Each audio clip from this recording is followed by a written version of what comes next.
Ready to move in premium triplex villas at Bachapalli APR Projects. వచ్చే లోక్సభ ఎన్నికల్లో దక్షిణ భారతే కమలం ప్రధాన గమనం. ఎలాగైనా సౌత్ స్టేట్లో పాగా వేయడమే టార్గెట్గా పావులు కదుపుతోంది. గతేడాది జరిగిన కర్ణాటక అసెంబ్లీ ఎన్నికల్లో అధికారాన్ని కోల్పోయిన బీజేపీ ఈ లోక్సభ ఎన్నికల్లో ఎక్కువ ఎంపీ సీట్లను సాధించాలని లక్ష్యంగా పెట్టుకుంది.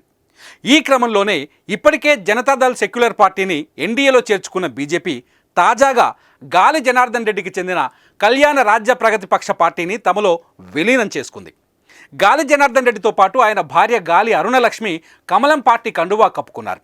కర్ణాటక బీజేపీ అధ్యక్షుడు బివై విజయేంద్ర, కర్ణాటక మాజీ సీఎం యడ్యూరప్ప సమక్షంలో బెంగళూరులోని బీజేపీ కార్యాలయంలో గాలి తన పార్టీని బీజేపీలో కలిపేశారు. తాను స్థాపించిన కేఆర్పీపీ పార్టీని బీజేపీలో విలీనం చేసినట్లు చెప్పిన గాలి జనార్దన్ రెడ్డి నరేంద్ర మోదీని మూడోసారి ప్రధానమంత్రిని చేసేందుకు ఒక బీజేపీ కార్యకర్తగా తాను పనిచేస్తానని అన్నారు.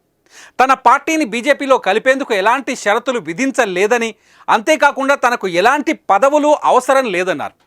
గత వారం కేంద్ర హోంమంత్రి అమిత్ షాతో ఢిల్లీలో భేటీ అయిన గాలి జనార్దన్ రెడ్డి అనంతరం తన పార్టీని బీజేపీలో విలీనం చేస్తానని ప్రకటించారు. దేశ ప్రయోజనాల కోసమే మళ్లీ తాను బీజేపీలో చేరినట్టు చెప్పారు. పార్టీ ఏ బాధ్యతలు అప్పగించినా అంకిత భావంతో పనిచేస్తానన్నారు గాలి జనార్దన్ రెడ్డి.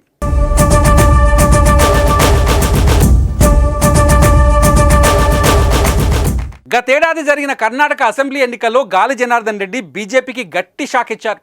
కొన్ని స్థానాల్లో బీజేపీ ఓటమికి ఆయన పార్టీ కారణమైంది. హరపనహళ్లి, బళ్ళారి సిటీ నుంచి బీజేపీ తరఫున పోటీ చేసిన గాలి జనార్దన్ రెడ్డి ఇద్దరు సోదరులు జి కరుణాకర్ రెడ్డి, జి సోమశేఖర్ రెడ్డిలను ఓడించడంలో కళ్యాణ రాజ్య ప్రగతి పక్ష కీలక పాత్ర పోషించింది. బళ్ళారి సిటీలో జి సోమశేఖర్ రెడ్డిపై గాలి జనార్దన్ రెడ్డి భార్య అరుణలక్ష్మిని బరిలోకి ఉంచిన గాలి జనార్దన్ రెడ్డి ఓట్లను చీల్చడంతో అక్కడ కాంగ్రెస్ పార్టీ అభ్యర్థి నారా భరత్ రెడ్డి విజయం సాధించారు. ఇక ఇటీవల జరిగిన రాజ్యసభ ఎన్నికల్లోనూ గాలి జనార్దన్ రెడ్డి కర్ణాటకలో అధికారంలో ఉన్న కాంగ్రెస్ పార్టీకి మద్దతు పలికారు. ఈ క్రమంలోనే గాలి జనార్దన్ రెడ్డిని తమ వైపు తిప్పుకోవాలని బీజేపీ అధిష్టానం ప్రయత్నాలు నేటికి ఫలించాయి.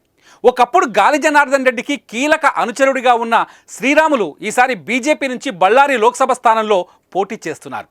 గాలి జనార్దన్ రెడ్డి చేరికతో బళ్ళారి, కొప్పళ, విజయనగరం, రాయచూరు జిల్లాల్లో బీజేపీకి లాభం చేకూరుతుందని కమలనాథులు భావిస్తున్నారు. బీజేపీ కర్ణాటక రాష్ట్రంలోని కళ్యాణ కర్ణాటక ప్రాంతంపై మంచి పట్టు కలిగిన గాలి జనార్దన్ రెడ్డి పార్టీని విలీనం చేసుకోవడంతో ఆ ప్రాంతంలో భారీ సంఖ్యలో ఉన్న రెడ్డి, ఎస్సీ, ఎస్టీ ఓట్లను దక్కించుకోవడమే కమలం ప్లాన్.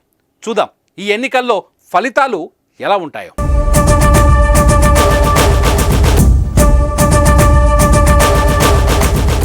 సుమన్ టీవీలో మీ పర్సనల్ అండ్ బిజినెస్ ప్రమోషన్స్ కోసం కింది నెంబర్కి కాంటాక్ట్ చేయండి.